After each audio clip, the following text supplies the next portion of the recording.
And my question to you is, what are the odds that, because some people are saying 15 or 20,000 independent artists have been impacted by this, right? Let's say whatever the group of people who have a lot of money in relatively in Distrokid, $5,000, 10 grand. If you have 5 or 20,000 people who all have $5,000 in Distrokid, what are the odds that some sort of action, a class act like these, is there any way, if there is something fishy going on, what would the possibilities be for these artists to get together? Because they're much stronger together as a unit we've been impacted as a group, rather than I'm one artist, I lost $5,000, I want to sue Distrokid. A lot more powerful when we're 2,000 artists who have all been impacted. But so you know where I'm going with this. What are some options here that potentially, hypothetically, artists who were impacted by this could do if it turns out something fishy's going on? Yeah. So largely, you probably can't do anything against Distrokid. It's likely going to be against Spotify. And of course, it's always what you can prove. Right now, I would say there is a possibility of an antitrust lawsuit against Spotify, because it looks like they did not touch any major label, which would be a restraint on trade, meaning the Sherman Act bans unreasonable restraints on trade. This is how the NCAA players are trying to get paid and stuff like that, saying you can't tell us, oh, we can't get paid. It's illegal to come together and conspire against paying us. So if it's proven that Spotify conspired with Distrokid, maybe, or the major labels to only remove independent artists, you may be able to find an antitrust lawsuit saying Spotify violated the law. They're acting as an illegal monopoly.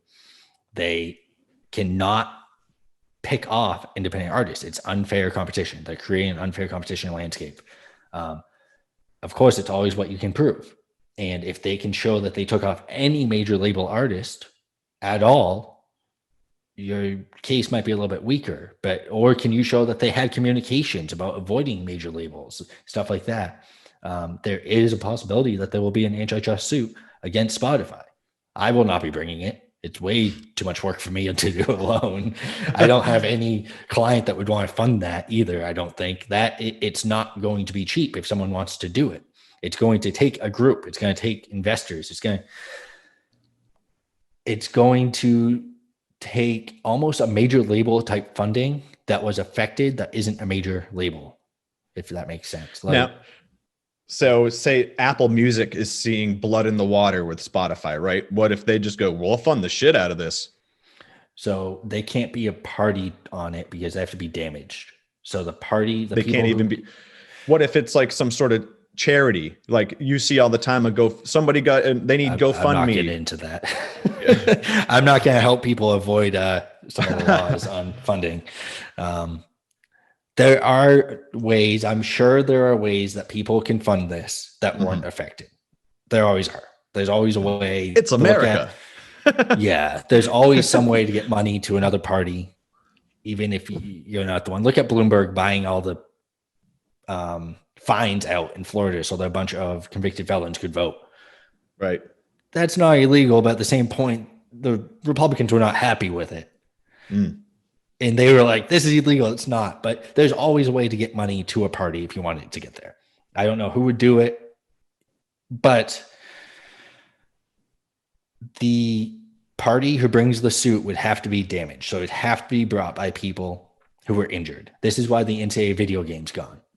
And a former NCAA player sued and said, you have to pay me for my likeness. You can't use me in the video games without paying me. He was damaged because he was being used. Yeah, he won. That's what got rid of the video games, because the NCAA refused to pay. EA Sports offered to pay every single player. Oh, because like we're printing money with this shit. And NCAA said no. Oh, and they said we can't set the precedent of paying, even if it's... Yeah, they're afraid of it. Yeah. Yeah, it was completely stupid. It will be back soon. But anyway, that's the type of lawsuit that you'd be looking at here. You would need someone to come forth and be like, I've been damaged. So having all of these people... I'm bringing the suit on behalf of myself and everyone who's situated like me. You have to prove it was taken down. You have to prove that the issue is You have to prove major labels have also violated the terms. However, they're claiming that's why they're keeping everything so broad. Right. They're saying keep everything broad, artificial, suspicious. That way, when someone does bring a suit, it's much harder for them to prove that suspicious other people. Yeah. Like, so because they can't prove it either. Yeah. It wouldn't be easy. And it's probably a money pit loss where Spotify will bury you with the money they have.